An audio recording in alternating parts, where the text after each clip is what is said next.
ಮೊದಲ ಸ್ಟೋರಿ, ಲೋಕಸಭೆಯಲ್ಲಿ ರಾಹುಲ್ ಭಾಷಣಕ್ಕೆ ಅವಕಾಶ ನೀಡದ್ದಕ್ಕೆ ಆಕ್ರೋಶ ವ್ಯಕ್ತಪಡಿಸಿದ್ದು ಸ್ಪೀಕರ್ ಓಂ ಬಿರ್ಲಾ ವಿರುದ್ಧ ಕಾಂಗ್ರೆಸ್ ಸಂಸದರು ಸಿಡಿದೆದ್ದಿದ್ದಾರೆ. ಲೋಕಸಭಾ ಸ್ಪೀಕರ್ ವಿರುದ್ಧವೇ ಅವಿಶ್ವಾಸ ನಿರ್ಣಯ ಮಂಡನೆ. ಸ್ಪೀಕರ್ ಪದಚ್ಯುತಿಗೆ ಆಗ್ರಹಿಸಿ ವಿಪಕ್ಷಗಳು ಅವಿಶ್ವಾಸ ಮಂಡನೆ ಮಾಡಿವೆ. ನಿಯಮ 94C ಅಡಿಯಲ್ಲಿ ವಿಪಕ್ಷಗಳು ಅವಿಶ್ವಾಸ ನಿರ್ಣಯ ಮಂಡನೆ ಮಾಡಿದ್ದಾರೆ. 118 ಸಂಸದರ ಸಹಿ ಇದೆ. ಕಾಂಗ್ರೆಸ್ ಸಂಸದ ಗೌರವ್ ಗೊಗೊಯ್ರಿಂದ ಅವಿಶ್ವಾಸ ಗೊತ್ತುವಳಿ. ವಿಪಕ್ಷಗಳ ಅವಿಶ್ವಾಸ ಗೊತ್ತುವಳಿ ಲೋಕಸಭಾ ಕಾರ್ಯದರ್ಶಿಗೆ ರವಾನೆಯಾಗಿದ್ದು ವಿಪಕ್ಷಗಳ ಗೊತ್ತುವಳಿ ಪರಿಶೀಲನೆಗೆ ಸೂಚನೆ ಕೊಟ್ಟಿದ್ದಾರೆ ಸ್ಪೀಕರ್.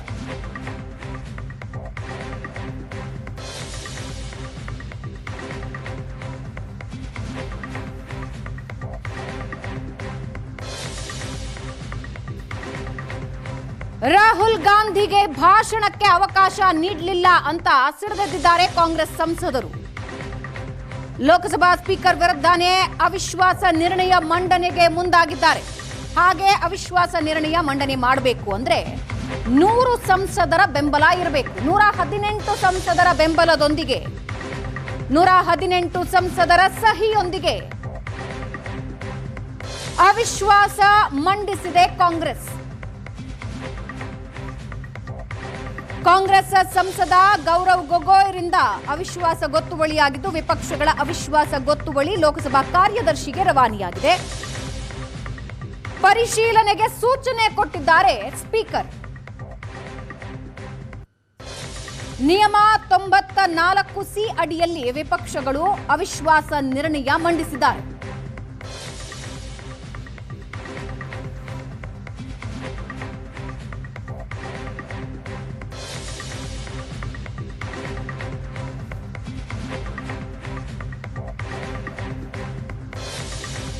ಇನ್ನು ಅವಿಶ್ವಾಸ ನಿರ್ಣಯಕ್ಕೆ ಕೊಟ್ಟಿರೋ ಕಾರಣಗಳೇನು ಅನ್ನೋದನ್ನ ನೋಡ್ತಾ ಹೋಗೋಣ.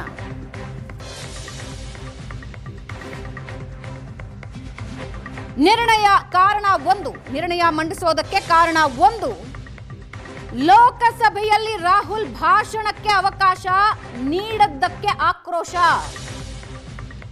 ಕಾರಣ 2, ಲೋಕಸಭೆಯಲ್ಲಿ ವಿಪಕ್ಷಗಳ 8 ಸಂಸದರನ್ನ ಅಮಾನತು ಮಾಡಿದ್ದು.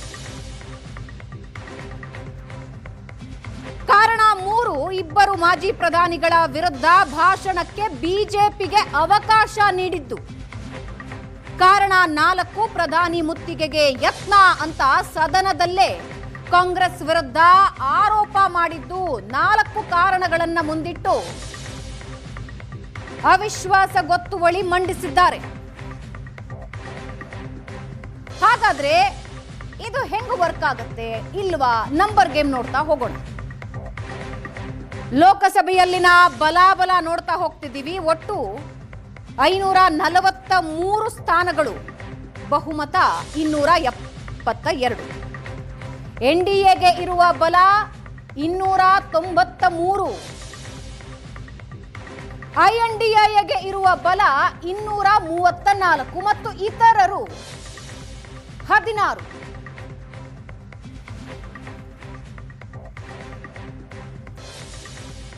ಲೋಕಸಭೆಯ ಬಲಾಬಲ ನೀವು ನೋಡ್ತಾ ಇದ್ದೀರಿ.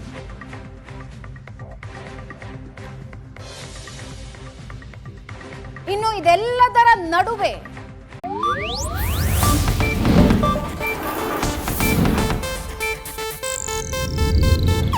ಇದು ಏಷ್ಯಾನೆಟ್ ನ್ಯೂಸ್ ನೆಟ್ವರ್ಕ್ ಪ್ರಸ್ತುತಿ.